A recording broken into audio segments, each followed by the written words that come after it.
Hey everyone, welcome back. Hope you're having a fantastic day so far, that you all had a good Easter with your family and friends, everything was safe and you had a good day. So in today's video, we are going to be discussing payments going out to certain beneficiaries of Social Security. These are going to go to people on SSI. Once again today, these payments are going to be worth up to $1,415, so we'll be covering that. Plus, despite millions of Americans here struggling at home, it looks like instead of helping them out, we might be sending more aid over to Ukraine as soon as at some point this month. So we will be covering that as well. But before we go ahead and dive into the main content of today's video, if you wouldn't mind helping me out real quickly by just giving this video a like, that just helps out with the good old YouTube algorithm, and also consider subscribing to my channel if you have not already. Plus, if you would like to receive up to $10,000 in free stocks or $10,000 in free cash, in a pinned comment below, I will be leaving a link to Moomoo. All you have to do is once you click on that link is just sign up for a free account and then deposit at least $100. At that point, Moomoo will be sending you at least 5 free stocks worth all the way up to $10,000. And if you'd really just have the cash, all you have to do is once you receive the free stocks is just sell them for what they're worth and then transfer the cash value right back to your bank account. Okay, so diving right into our lead story of today's video.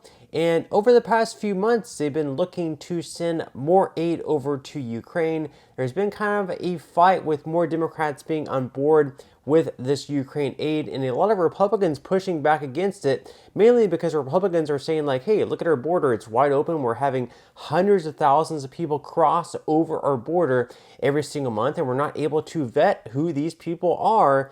We don't know whether they're terrorists or what exactly their plans are coming over here. And, Democrats are pushing back against any sort of funding for the border, yet they're pushing for funding for Ukraine. But it looks like some of the Republicans are actually starting to give in to the aid to Ukraine. And the House Speaker in Mike Johnson has just signaled that after recess, they might come back, and that might actually be their top priority, is funding Ukraine. So according to The Hill, Johnson says Ukraine aid will come right after recess and will include some innovations. So, Speaker Mike Johnson said on Sunday that he expects to move a package that includes aid for Ukraine when the House returns from recess, and expects the package to include, quote, some important innovations. In an interview on Sunday Night in America with Trey Gowdy, Johnson stressed the difficult position he's in with a historically narrow House majority, but said that he was working throughout the current work period to come up with a package and plans to put it on the floor when the House gavels back into session. Johnson floated as examples the possibilities of extending a loan to Ukraine, an idea that gained some traction earlier this month, as a way to back Ukraine in a way that might assuage conservative concerns about providing more aid as Ukraine fights against Russian aggression. Johnson also mentioned the Repo for Ukrainians Act, which would authorize the president to seize Russian sovereign assets frozen in the U.S. and give them to Ukraine to use against Russia. So I don't know exactly how the loan to Ukraine would work, if Ukraine would have to pay that back, or how exactly the plan. But those are certainly a couple of different interesting ideas. I'm sure more Americans would be on board with those two ideas, rather than just using taxpayer money to send over there, while we have, American veterans on the street, Americans struggling here at home, inflation, overtaking households, where it's very difficult for Americans to, afford the same amount of groceries that they were spending before. It's difficult times here at home, and once again, we have a wide open border, but yet we're funding all these other countries.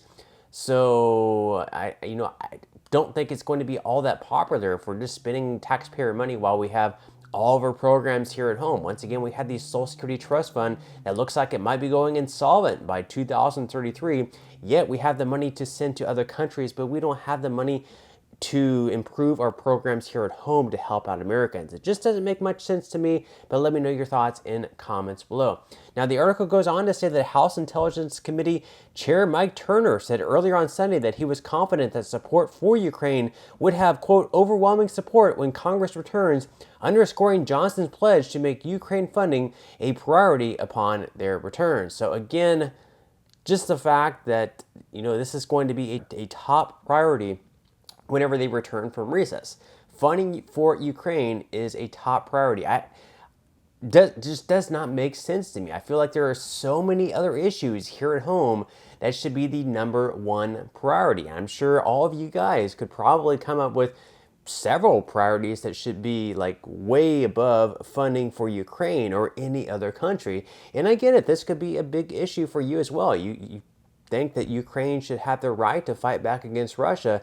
That could absolutely be true, but what also could be absolutely true is the fact that we should have other priorities here at home, just like in your own household. I'm like, your priority yourself is going to be to take care of your own personal family, take care of yourself, your spouse, your children, your extended family, and that's going to be your number one priority. And then if there are other people that you see out struggling on the streets or whoever else, if you have the extra there, sure, you're going to help them, but your number one priority is going to be taking care of your own personal family, just like it should be here at home, taking care of our own personal family, our own citizens at home.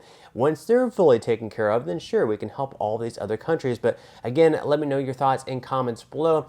Now, of course, because of Mike Johnson giving in to some of the Democratic demands, we have Marjorie Taylor Greene threatening to oust him from his role, just like Kevin McCarthy was ousted from his role as House Speaker. So we may actually end up having, I guess, a vote for a third House Speaker if Mike Johnson does indeed get ousted from his role. So Mike Johnson said that he's actually texted with Representative Greene and he plans to talk with her next week, hopefully to avoid that vote and to get removed as the House Speaker. So according to The Hill, Speaker Mike Johnson said on Sunday that he exchanged text messages with Representative Marjorie Taylor Greene earlier that day and that he plans to meet with Greene earlier next week to discuss some of her concerns. The meeting comes after Greene filed a motion to vacate more than a week ago against Johnson, taking the first step towards ousting the Speaker. At the time, Greene described the motion as a warning to Johnson after he worked across the aisle on an appropriations package that averted a partial government shutdown.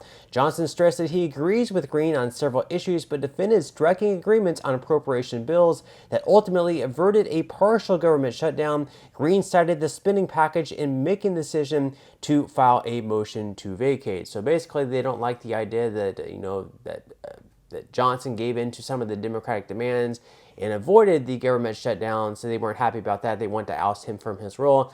And probably, at the end of the day, they probably should have just kept Kevin McCarthy, because it's going to be the same thing over and over and over. It really doesn't matter who they elect as a House Speaker. They're going to end up with the exact same results. So I don't think things have really improved for Republicans since they ousted, McCarthy as the Speaker. Pretty much get the same exact result with Mike Johnson. Now, in our main story of today's video, of course, today there are payments going out to certain beneficiaries of Social Security of up to $1,415. These are going to individuals and couples on SSI benefits. So according to Newsweek, Social Security payment of up to $1,415 to go out within days. And of course, with that, this is a couple days old. This article, the payments are going out today on April 1st. So Social Security checks worth up to $943 for individual filers and up to $1,415 for couples will begin going out each month starting on Monday, April 1st, depending on the category recipients applied for within the payment.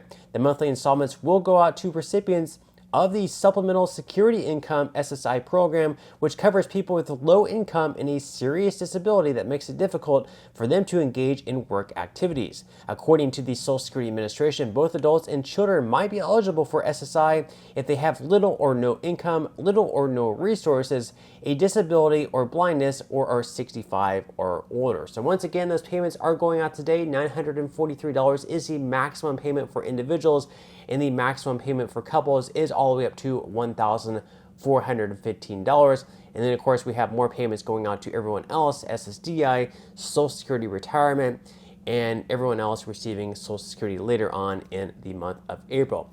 Then our final news piece of today's video, just an interesting, tweet, or whatever you might call it now. It's on the X platform. By In Wokeness, they said, exposed. The White House is deliberately pushing differing messages to its different language-speaking audiences. So on the main English account today, they celebrated Transgender Day of Visibility, but then on the Spanish language account, zero references to Trans Day of Visibility. Instead, it honored Cesar Chavez Day. So clearly, the White House is, sort of pandering to their different audiences. They realize that maybe their Spanish-speaking audience is more Catholic, and they're probably going to receive more backlash if they post something about transgender day of visibility or something like that. And they're already seeing that a lot of Hispanics are now beginning to vote more on the right, more pro-Trump versus Biden. So they don't really want to, I guess, pander to that audience so much as they are their English-speaking audience. But we would definitely love to read your thoughts and comments below on that. But that's all we have for today's video. I certainly hope that you enjoyed and found value out of it. If you did, again, I would greatly appreciate if you could give this video a like. Consider subscribing to my channel if you have not already. And I will see you in the next video.